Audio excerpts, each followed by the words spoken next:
Okay, we've started. Go ahead, Seth. All right. Well, thank you all for joining us and welcome to COVID Conversations on Risk, episode 3. Today, I am pleased to welcome Felicia Wu and Jade Mitchell as our speakers.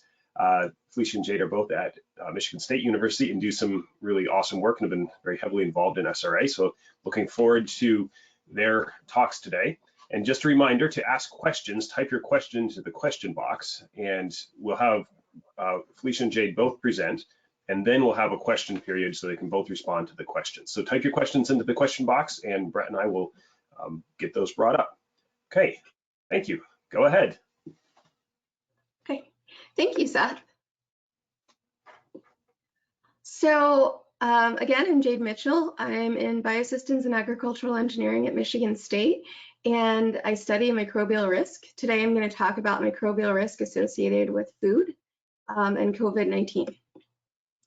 We know that viruses are spread through two main mechanisms, direct and indirect. The direct spread is through contact or close range large droplets. So those droplets are greater than 5 microns. And the indirect route includes contamination, sometimes from those droplets and touching surfaces and then self-inoculating, or through bioaerosols, which are much finer, less than 5 micron particles that are airborne. So when we think about the types of environmental media that are associated with food, we consider the food products themselves. And I'll often say in class that food is water, because often water is a part of the processing or growing of food and comes in contact with it and can cause contamination. There are also multiple indoor spaces.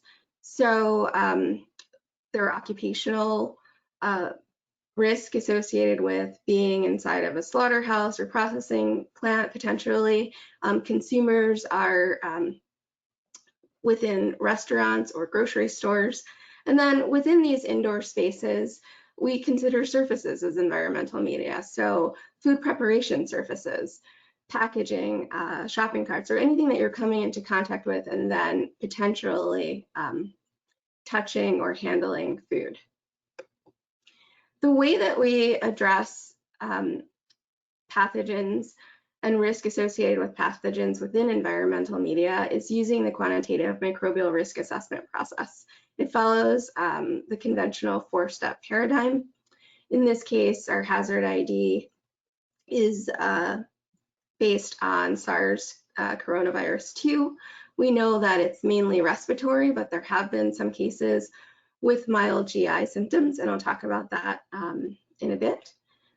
In our exposure assessment, our goal is to collect monitoring data, so detecting in different medias or on surfaces, using indicators when we don't have pathogen-specific information available, and then modeling to address transport and transfer to quantify exposures to the coronavirus. These are going to be exposure pathway specific, and in the rest of my talk, I'll talk about some of the considerations for those exposure pathways associated with food. In order to calculate our risk, we use a dose response assessment. Unfortunately, we don't have a specific dose response model for SARS-CoV-2, though we have models for SARS and for other enteric viruses.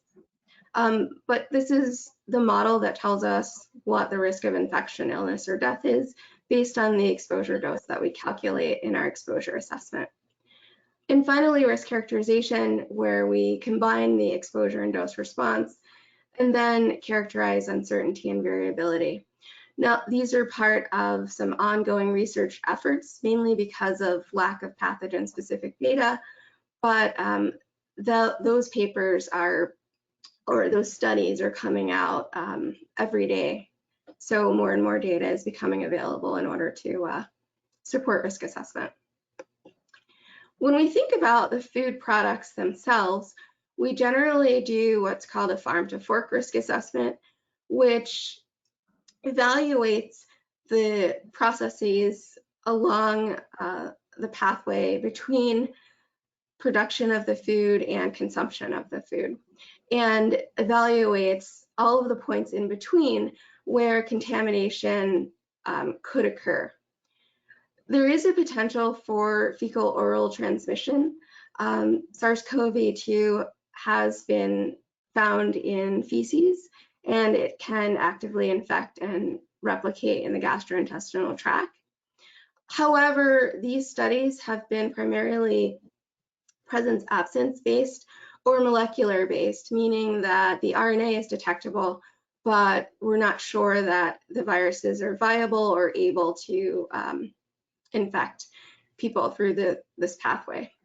But when we think about fecal-oral transmission in the farm-to-fork pathway, we know that there is a potential for wastewater contamination, irrigation water, or groundwater contamination, which again could come in contact with food potentially. Primarily within this pathway, the main concern at this point would be surfaces that are in contact with infected individuals or with waste or untreated waste that could result in cross-contamination of food products themselves. So when we're thinking about the types of exposure parameters across all of the scenarios that we've talked about and potential ways that the virus can be spread, the type of data that we would need would be excretion rates, either in sputum if we're talking about droplets or bioaerosols, or in feces if we are considering that fecal-oral transmission route. Because one of the important factors here is the viral load, because ultimately it will determine the exposure dose and is usually a sensitive parameter in risk assessments. In addition to excretion rates, we would look at the percent that we would expect to be viable at the point of contact. We would want to know the distance from the surface to the exposure point, flow rates, air exchange rates, time from excretion to exposure, so that we can consider persistence in context, and also transfer rates. So hand washing is one of the recommended guidelines, avoiding touching surfaces that are frequently contacted by multiple people or infected people, and that's the result of the potential for transfer. Going back to persistence, there has been some data presented to the public, like this chart here that I'm showing, that gives potential survival times on different surfaces. While this is useful, in a quantitative microbial risk assessment framework, we would really want to know survivability and viability, and we would want to know the actual decay rates. And some of this information is coming out as we speak. I believe I've even referenced one of the preprints.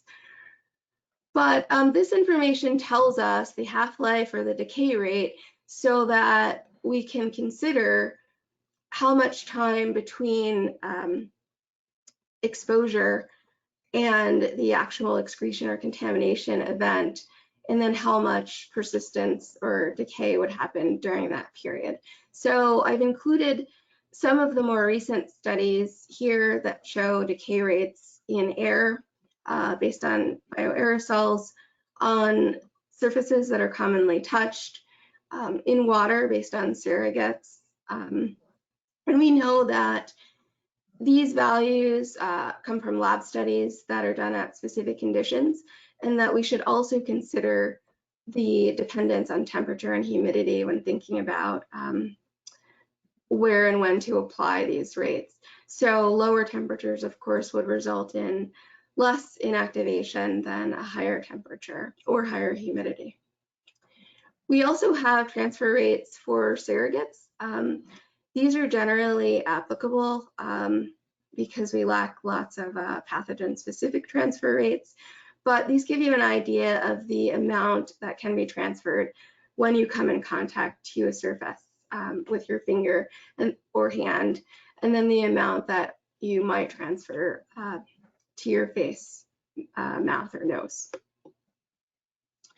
So what we really need to do is put a number on it.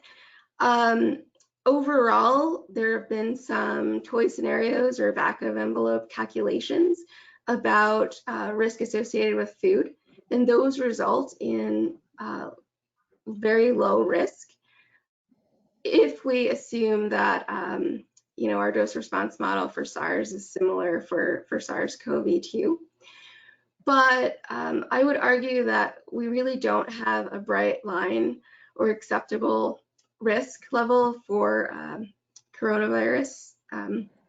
So since secondary transmission is also possible once an individual becomes infected and would result in population risk, that it may be important to start to put a number on these specific scenarios in order to ensure safety.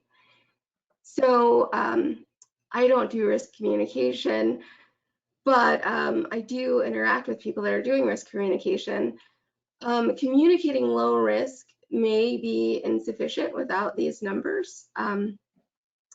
So I think that we should think about the considerations for, variable host susceptibility and disease severity, and also that potential for secondary transmission to people who are more susceptible or who may have disease, more severe diseases. And I think that this has started to come out more so than just the low risk communication that was expressed initially. So some other exposures related to food that we should be interested in, again, not the food itself, but the occupational risk for people who are processing or preparing food within processing plants. I think it was just yesterday that the latest study on the Tyson plant closure came out. In addition, when we think about restaurants and takeout, consider, the amount of contact with the food and the packaging, the potential for it to be contaminated or not, which is likely low, and then how you're handling those products. And finally, I'd like to end with a little bit on risk management. So the general strategies that we've been following are certainly effective for the direct transmission route, but we should also be thinking about these indirect processes too.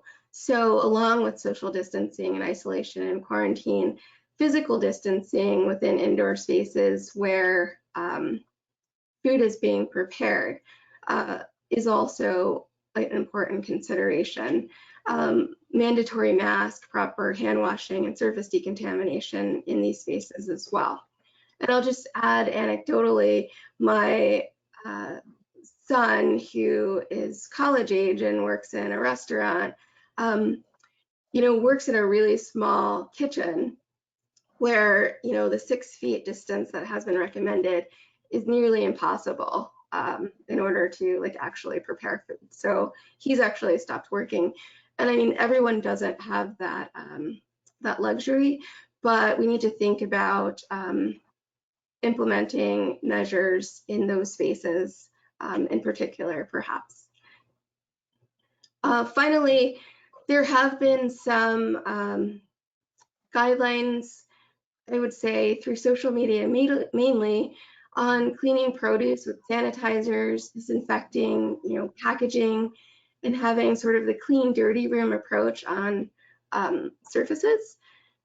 And while these are likely unnecessary because of the low risk, again, it's difficult to assign a risk tolerance for every individual within the population.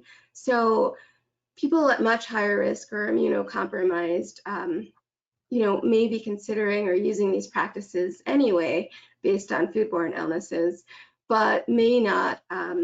This may not be necessary for the general public. And I'll just end with that. Again, we really need to put a number on it, which is sort of my take-home message. Thank you. All right, thank you, Jade. And just a reminder to everyone, put your questions in the question box and then they'll show up and we can come back to them after Felicia's talk. So Felicia. Okay, thank you, Seth. I'm going to try to call up my slides. Can Yep. everybody see those slides now? Yep. Okay, great. So while Jade was giving her fantastic talk about the microbial risk assessment issues related to our current pandemic of COVID-19, I would like to talk with you about the food security issues. And what I'll be describing is the current situation in the United States. But those of you who are participating from other countries, I'd love to hear from you about whether you're experiencing the same types of food shortage issues in your nations and how your governments have dealt with them. So this is titled, I Do Not Like Green Eggs and Ham, in tribute to Jade and her daughter who are reading the book right now. But it really is true, actually, in this case. What can we do to avoid rotten eggs and rotten ham? Oftentimes, during the last month that we've been sheltering in place, I've heard people, I've been talking with friends, I've been participating in various conversations where people are saying, oh, well, I went to the grocery store, I tried to find chicken and there wasn't any chicken. That's because somebody's been hoarding all of the chicken. Who's doing that? Or they'll say something like, oh, I tried to have my groceries delivered and there wasn't any meat. Oh, that delivery mechanism is just terrible. And it's really much more complicated than that. It's not necessarily the fault of any hoarders, if indeed there are any. It's certainly not the fault of the delivery business. Rather, let's look a little bit further up the supply chain and see why it's been so compromised and what we can possibly do about it during this pandemic. So in the brief time that I have, I'll be going through first this issue that we are now facing, we haven't had to face too much in the past, which is agricultural economics versus public health during a pandemic and what the dilemma is. And that relates directly to what constitutes essential businesses during a pandemic. And as you'll see, food as a whole is certainly, it encompasses many different essential businesses.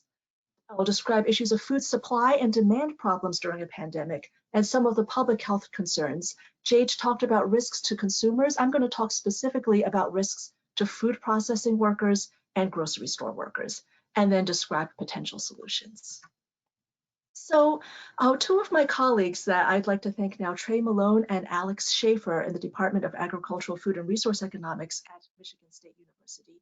Right now, we're preparing a paper for Applied Economic Perspectives and Policy on, in a pandemic control situation, how we can balance, how institutions can balance public health and economics. Because what we're really facing right now, in the absence of a vaccine, in the absence of known effective treatments, disease prevention is essentially largely about lockdown, sheltering in place, quarantine. And of course, the extent to which we follow these particular practices, that means that public health is going to be improved as a result. However, the economic costs are also going to increase. And so therefore, we're interested as economists in answering the question, what is the social optimum? That is, what is the level of lockdown, of sheltering, of disease prevention that can optimize public health while also not putting businesses into bankruptcy? And in part, this is exactly what policymakers have had to be dealing with ever since the start of the pandemic in the United States. They've had to try to answer the question, well, what constitutes an essential business? What do we really need as a country in order to keep on running?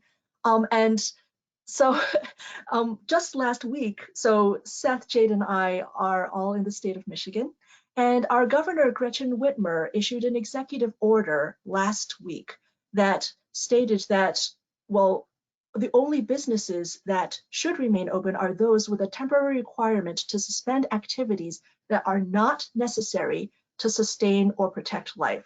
So the boating industry is no longer allowed to operate. There's various other types of industries, landscaping, etc.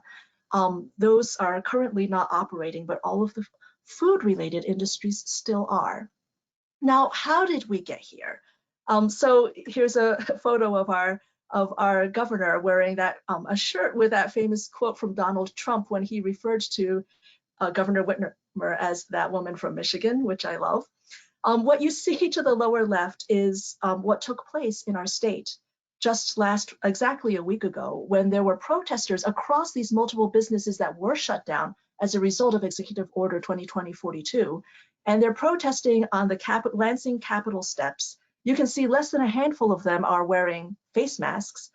Instead, they're carrying guns, and clearly not respecting the 6-foot social distancing rules. So that's quite a risky situation, and it's not just in Michigan, but this has been happening all over the United States. Now, what is it that they're protesting? Why do those particular businesses have to close and then others stay open? Because actually the ones that are staying open are also putting their workers at risk, at public health risk. In the absence of a pandemic, if you consider Maslow's hierarchy of needs, those of us who have the luxury even to participate in this webinar today, previously we were so very much concerned about the very top of Maslow's hierarchy of needs, the self-actualization. Is my career fulfilling? Is my family doing, are they all having fulfilling lives? Are my hobbies fulfilling? But now in the case of a pandemic, we're right down to the bottom, right to the base of Maslow's hierarchy of needs. We have physiological needs. We need to stay healthy. We need to have air, water, and importantly, food. So based on Executive Order 2020, food is definitely deemed as an essential business overall, not just in the state of Michigan, but also nationwide and worldwide. When we put together all of the different industries that could stay open versus couldn't stay open based on Executive Order 2020-42, what you see toward the left are that many food-related industries are staying open because they're deemed as essential businesses. These include farm workers, these include groceries, grocery stores, these include carry-out and delivery, food employees, etc. And then on the other side, you have, for example, tobacco shops, real estate agents, landscaping, massage parlors.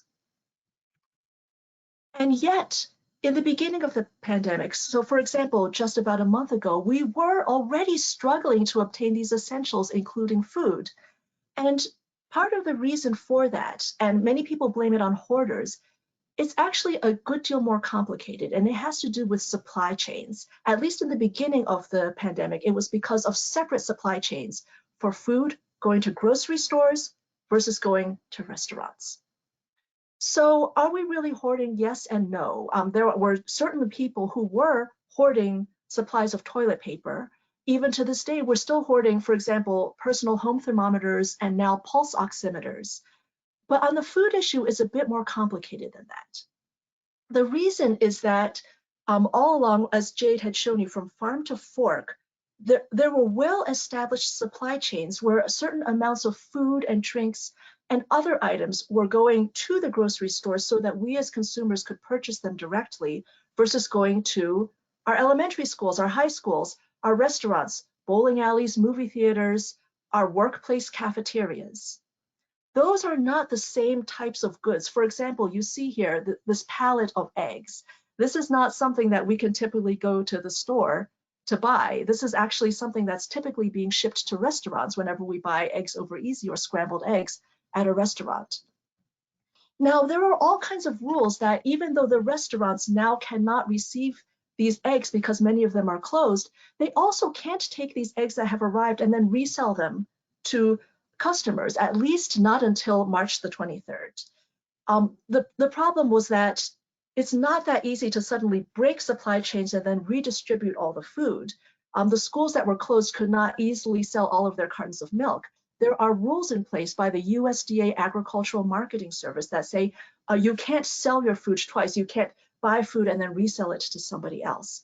Now they've relaxed those regulations, thank goodness, because as a result, what we were able to buy in the grocery stores, the supply dropped, whereas our needs increased because now we're cooking food as opposed to getting the food at schools, in cafeterias, and in restaurants.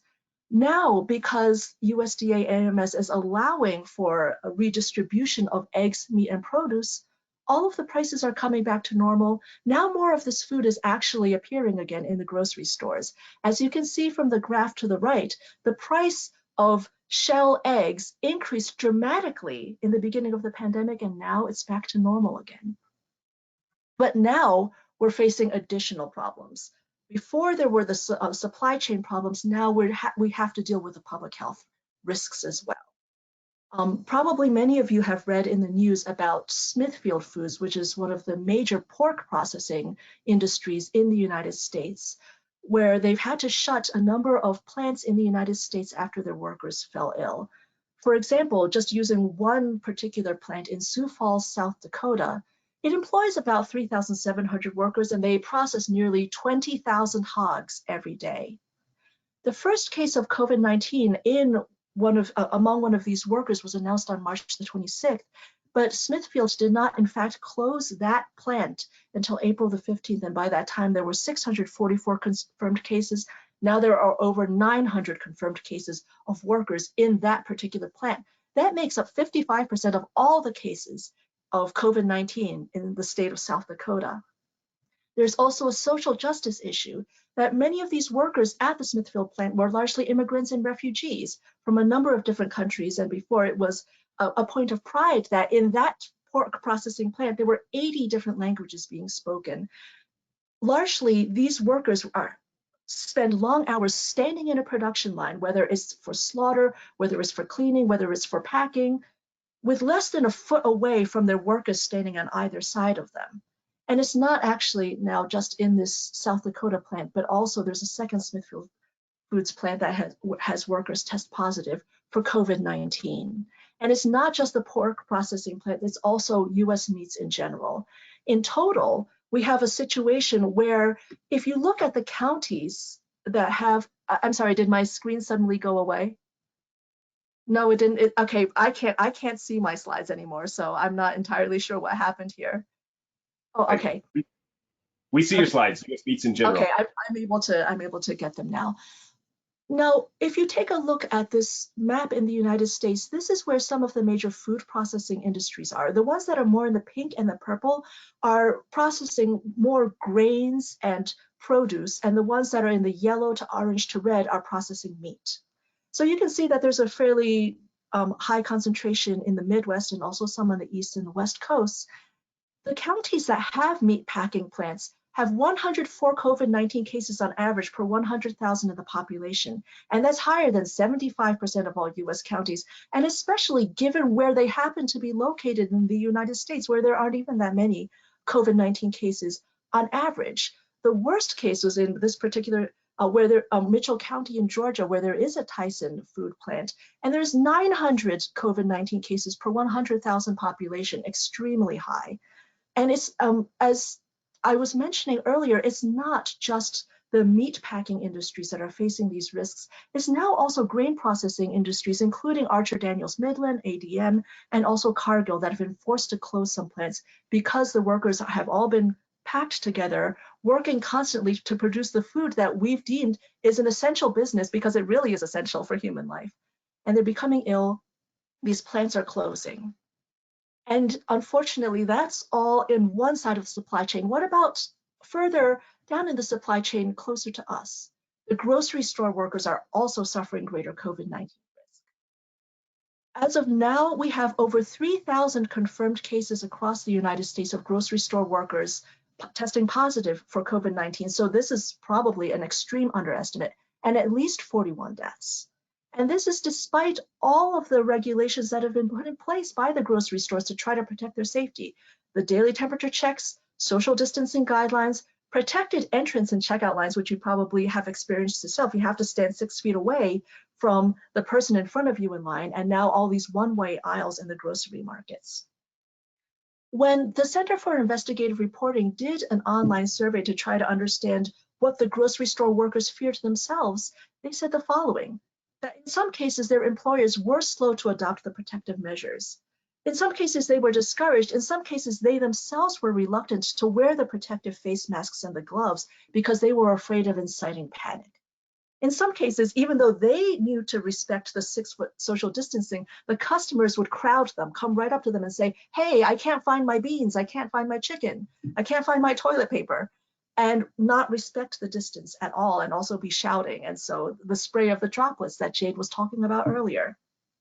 In many cases, plexiglass shields have been put in these checkout lines, but they're not installed in the right place. So in fact, it's not actually protecting the grocery store worker from the customers. These are some of the reasons that the risk has continued to be high. and will continue to be high until these protective measures can be taken more seriously. So here's what we really need to be contending with now. Can we really keep our US food supply robust during this pandemic? Before it was stated through multiple different sources, oh, well, the food supply is going to remain robust. There's not going to be a problem. We can always get the food we need. But now we need to consider the following, that the slaughterhouses are a weak link in the meat supply chain. That here is a nice quote from the New York Times that's basically saying that even shutting down one plant is basically like closing an airport hub, and that's backing up hog and beef production across the country. And eventually, we as consumers are going to feel it too. The prices are going to rise. We're going to be experiencing shortages. In addition, other problems in agriculture are that foreign workers have been extremely important in US agriculture. On average, we have 250,000 per year coming into the United States to help to pick produce, to help out in all along the US food supply chain, and now they have a harder time coming into the United States.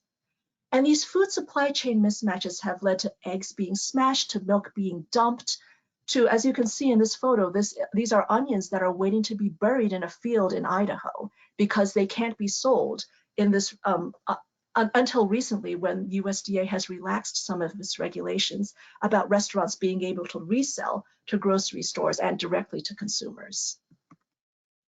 That's all the negative news, but let's consider potential solutions. Now, to protect grocery workers' health as well as to protect customers' health, grocery stores, like restaurants, are increasingly moving just to drive-through and curbside pickup and delivery only. So Whole Foods, Kroger, and Giant Eagle have already started this in various locations across the United States, saying customers are not allowed to come into our stores. It can only be curbside pickup and it can only be delivery.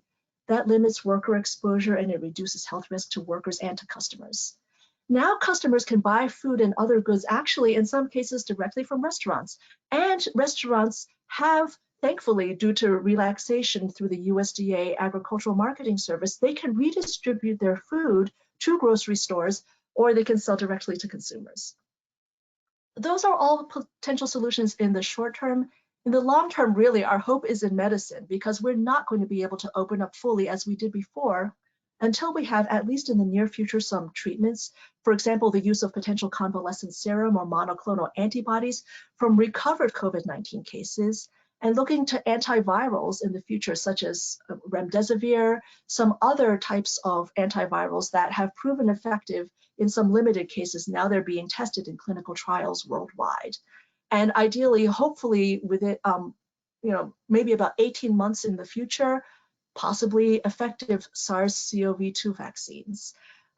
What we do know now is that actually the rate of spread of this disease, the R0, is extremely high. On average, an infected person might be able to infect close to 6 other people, and that means that a large proportion of our population has to be vaccinated or otherwise immune in order to achieve herd immunity and for everything to open up, just as we've been used to doing in the past. In the US, what that means is we need 260 million people to have the vaccine, at least 260 million vaccine doses, or if you need 2 shots, 520 million. That's what we're facing now in the future. Thank you. Right, thank you, Felicia, and thank you, Jade. Now we're going to move on to questions. We have a number of questions here. So I'm going to start with one picking up on one of your last slides, Felicia, and get thoughts from both of you. So curbside pickup or delivery, Instacart and things like that, requires more workforce and workers, which increases the cost of operations. So as much as it's needed, and I think it was a New York Times article about this too, how feasible is it moving forward to try and get everybody getting groceries that way? That's a great question, because it comes down to different supply chains, right? So now we have to basically reconfigure grocery stores such that workers who previously weren't quickly running around with a list and gathering all of the different products that this particular family wants or this particular customer wants, there has to be a certain level of retraining in order for that to happen, to shift the functions of different grocery store workers. There has to be some sort of spatial related issue too, and timing related issue. And at least here where we live in Michigan, they are coordinating the timing pretty well, where you can put in your order and either for curbside or delivery, they say you'll be able to get it at a particular time. So it's not an overwhelming situation where there are all these cars that are waiting in a line now. But I would say even so, that is safer than having individuals all packed together waiting to get food. There needs to be the time coordination, the spatial coordination, the retraining of workers. That's going to take some time. Overall, I do think there definitely is going to be a benefit to public health in so doing. Okay, and then I'm going to ask a follow-up. So locally, we have been using some of those delivery services, and I know they've been overwhelmed. Is there a role for a kind of risk-based prioritization of who uses them? If that question makes sense. So if you think like an Instacart type thing, I'm picking up a few questions here. Should everybody be trying to use that, or should we be trying to reserve that for the most at-risk people? Oh, that's a great question. Because we you know what, we haven't actually had to deal with that question yet from a supply chain perspective. The ideal is that everybody could use them. Logistically, as you see, it could potentially be a nightmare. Yeah, I would agree. The goal would be for everyone to use them to decrease access to stores. No, absolutely. And as you know, where we live, we have the luxury of multiple different grocery stores. So actually what happens is that in some cases, like for Whole Foods and for Giant Eagle and Kroger, in some cases they say the customers are actually not allowed to enter the stores. So there's not really a choice. It's not a matter of do the immunocompromised, do the elderly go first. Everybody has to get it via curbside pickup or delivery if they want to go to that particular store. Now we have the luxury, if we don't go to Whole Foods, we can go to Meijer, we can go to Kroger. But you know, in those particular cases, I think that there, if they're staying open, there still does need to be, for example, protected hours for the elderly, for the immunocompromised. That's already being done in many grocery stores across the US. And I think that those regulations should stay in place. okay. Yeah, I know locally our some of the shopping services are overwhelmed and you can't get on anymore. But okay, moving on. So these are two questions, maybe a bit more for Jay, but you can both jump in. They're sort of related. So the first question is, why can the virus exist on inorganic substances such as elevator buttons or railings? Doesn't it live only in viable cells? And the other is, are silver-based disinfectants effective against the virus? So for the first question, was it survivability? Yeah. Okay, so yeah, it can remain intact and capable of being infectious for a certain amount of time, but that time isn't indefinite. So, yeah, I mean, I'm not sure how to, you know, it breaks down over time, and then it is no longer infectious. Okay, so I'm going to maybe ask that. I think I'm trying to interpret what they were. Is the question maybe about desiccation? Because, you know, when it's within the droplet, you know, it's also protected. So yeah, part of that natural decay, you know, is desiccation. Okay. And those surfaces are not necessarily clean. I always try to emphasize that there's a difference between cleaning and disinfecting. So, you know, you don't know what's on the button or other surfaces either. Right. And how about silver disinfectants? Are they silver impregnated surfaces or silver disinfectants? Are they effective? So I haven't specifically looked at silver disinfectants. There is a list that EPA put out for disinfectants that are effective against coronavirus, and generally the ones that we typically use are. So I haven't looked at any, you know, specialized disinfectants.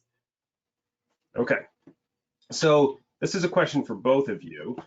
So this comes from Ozabata. I'd love to hear your thoughts on how changes in consumer risk perception and practices due to COVID may translate, or not, into better food safety practices at home, or consumer demand for increased food safety practices, for example, in restaurants and retail. And then she says, thank you, great webinar. Thank you. Jay, did you want to start with that? And then I can provide some. So the first part of that was about change in perception. Right? Yeah, basically, Consumer how are perception. changes in perceptions of risk and consumer behavior, what are they going to look like in the long term? Is it going to change our food safety system in different ways in the future? I think that this is a natural experiment, but you know, it is occurring. Like we see more of the public willing to be or to wear a mask, for example, whereas previously we would have expected a lower compliance rate in the US for masks. So I think some of that is naturally happening as we see the pandemic progressing, but I do think that there is a room for risk communicators and experts in risk communication to influence that perception, you know, as we go forward. I would add to that, so I agree with what Jade has said, that if they are going into the grocery stores in the future, that there's a lot less shame or stigma associated with wearing a mask. I think that that's something that many Americans and maybe in many parts of the world are not used to doing.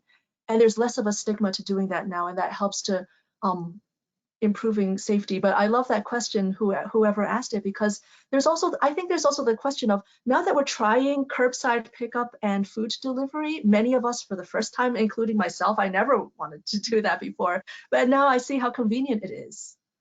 And so in a day when you don't feel like, you don't feel like just going into the store, even when or if everything becomes safe again, many customers may be interested in purchasing their food in that way in the future.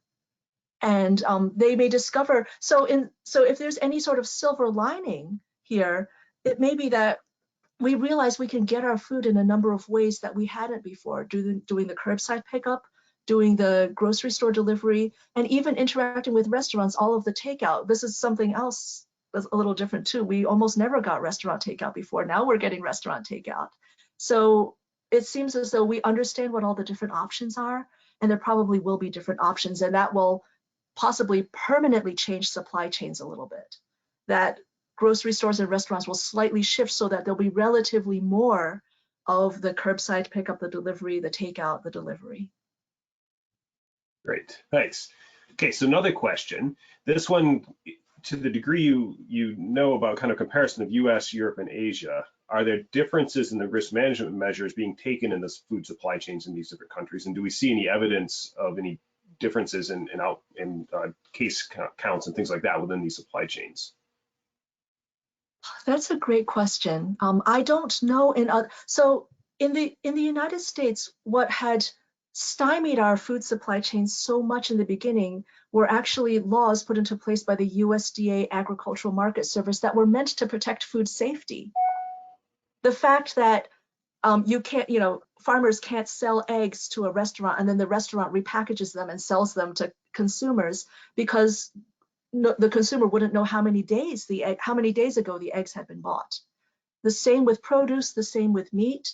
And now there's been some relaxation. They say as long as it's within a certain number of days, it's okay for resale or it's okay for redistribution. I don't know what the rules were like in other countries, whether they had similar regulations in place that said restaurants are only allowed to buy from here, consumers are only allowed to buy from here, and there can't be any crossing. If a certain country didn't have those types of regulations in place, then the supply chains would have been a lot smoother and it would have been a lot easier. There wouldn't have been those extreme price hikes. There wouldn't have been the shortage of eggs. There wouldn't have been the shortage of meat. But I don't know. That's something that you might have better. Other people might have better information. Yeah, agreed. I agree with what Felicia said, and I don't really have any more to add on the comparison. Could be an interesting study to do after the fact and go back and look and try and see if you can tease out the differences. Yeah. Yes. Okay, so now we have a question that I think popped up after you talked about the Michigan setting. So the question is, what is the science behind considering things like lotto tickets and liquor stores necessary, but closing down things like garden centers? Is there science behind that? And maybe this will propel the backlash in Michigan.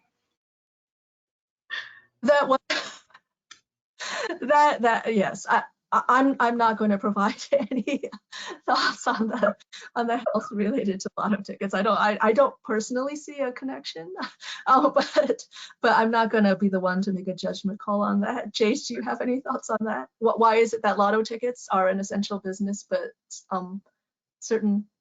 I had to ask you a hard question. I don't, and I haven't seen any studies on that. I have no Yeah, evidence to support an answer. For those who don't know, there's a lot of clashes in Michigan about what an essential business is, in particular over garden stores and things that allow people to plant gardens.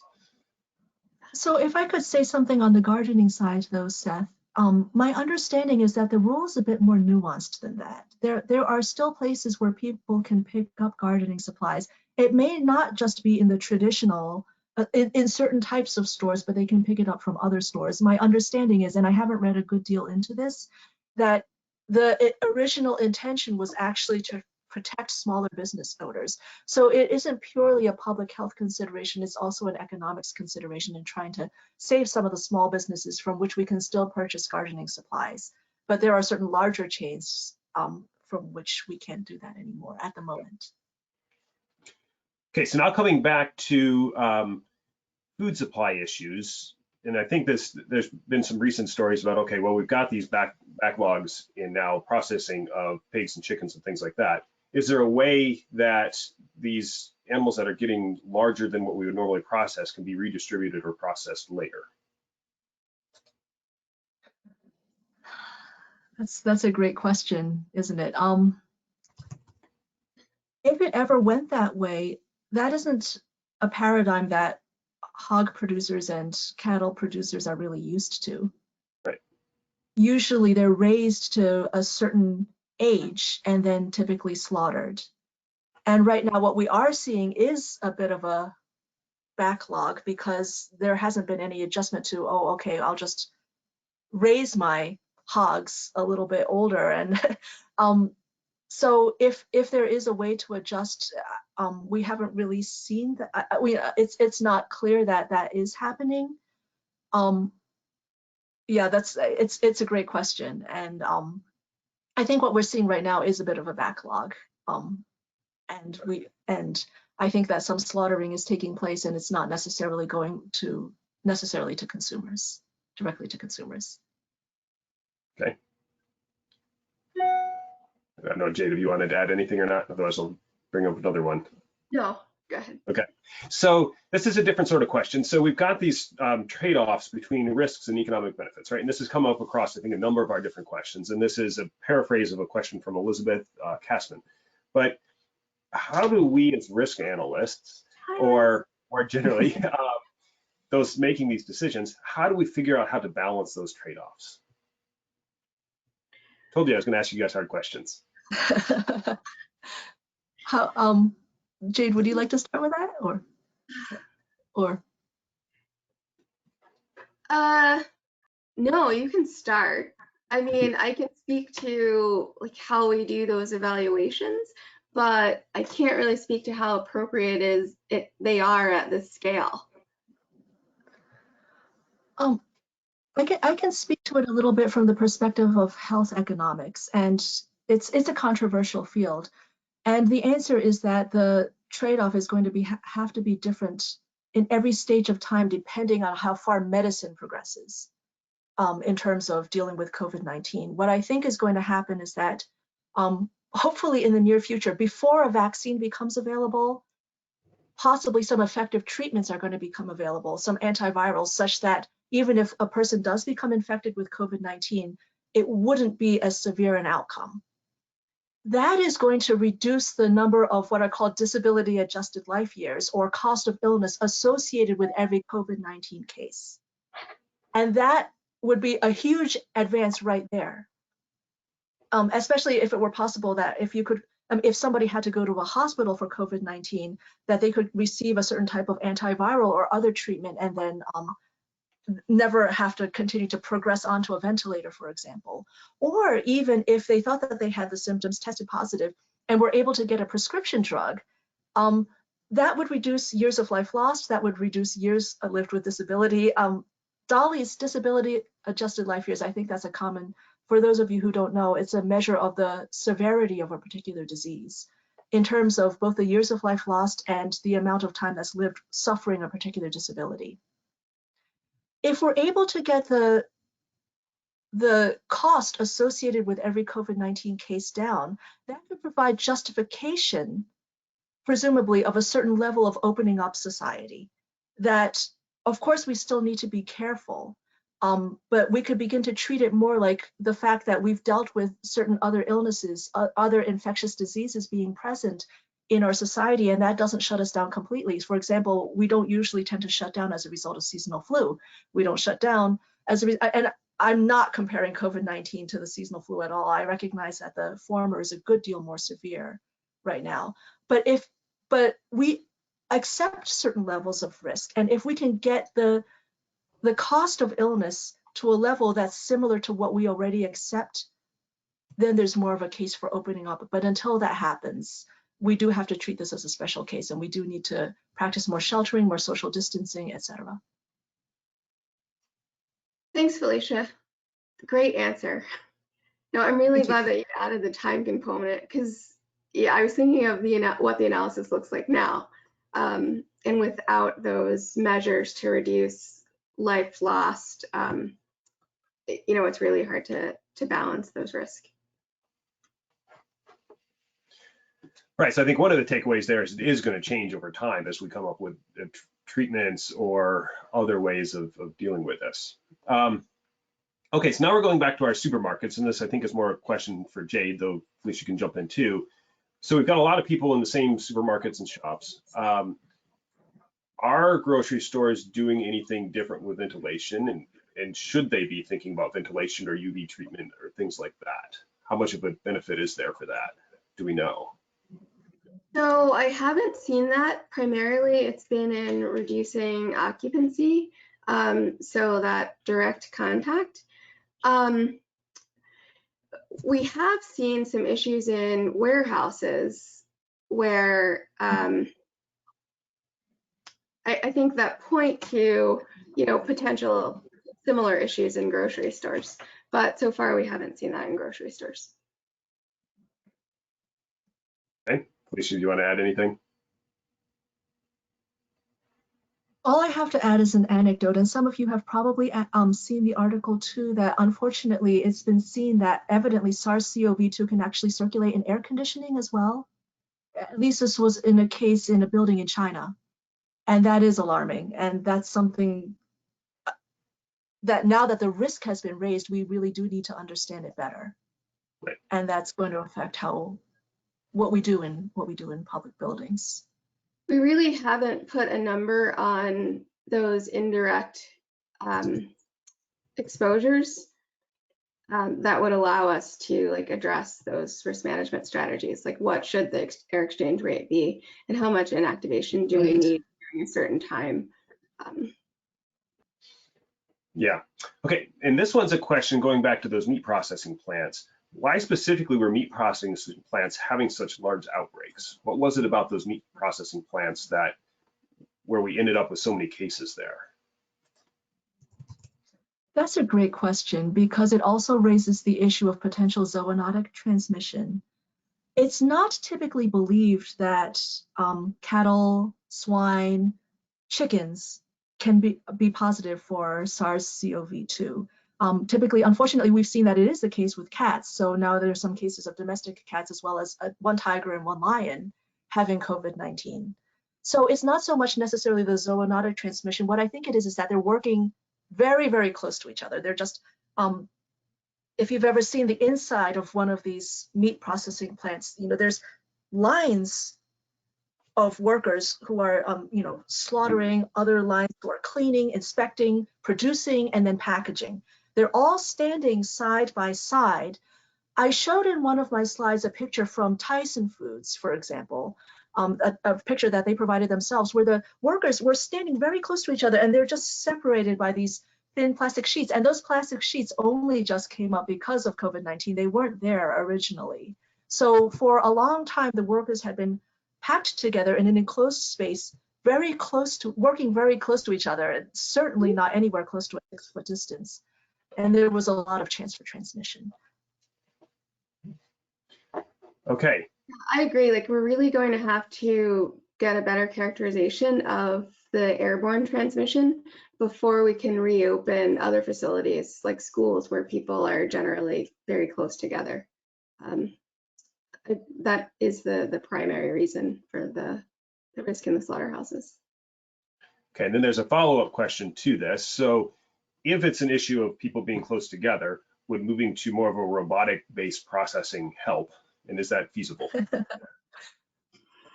My husband and I were just talking about that last week. Yes, he does robotics.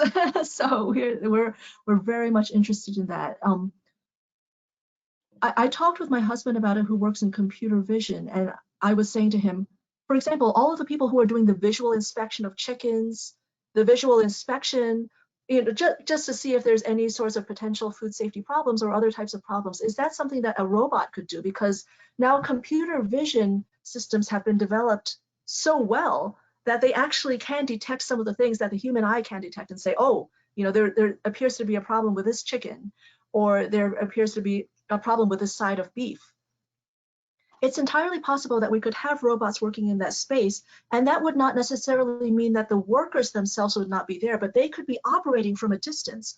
Already, some agricultural workers are operating at a distance to get robots to pick fruit, for example, from trees, or to harvest other crops. So if it can be done in that sector of agriculture, presumably it could also be done in the case of food processing as well.